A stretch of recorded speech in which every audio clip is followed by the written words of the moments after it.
Alhamdulillah wassalatu wassalamu ala Sayyidina Muhammadin Rasulillah. Thereafter, there are matters that invalidate the prayer. These matters should be known to avoid them.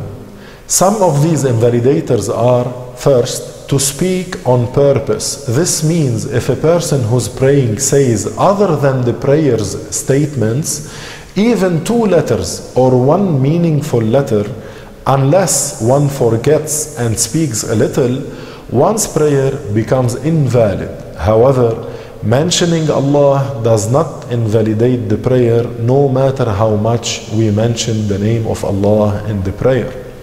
Second, to eat or drink. This means if a person, while remembering that he's praying, eats or drinks on purpose, the prayer becomes invalid, even if he ate something as tiny as a sesame seed.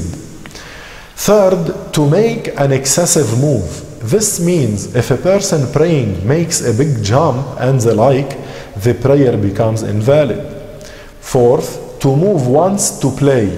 Even one small move, such as moving the tongue or moving the eyebrow for the purpose of playing, makes the prayer invalid. 5. To do an extra integral. For example, if a person prostrates 3 times in one rak'ah intentionally, then his prayer becomes invalid. 6. To change intention. This means if a person while praying intends to interrupt the prayer before finishing it, or hesitates whether or not to interrupt it, or makes interrupting it contingent on the occurrence of something, this makes his prayer invalid. An example is if one intends to stop his prayer if someone knocks at the door, then the prayer is invalid immediately. 7. To exit the state of purification. This means if a person's wudu becomes invalid when praying by passing gas, for example, or the like, his prayer becomes invalid. In the end, I sincerely ask Allah to grant us valid prayers.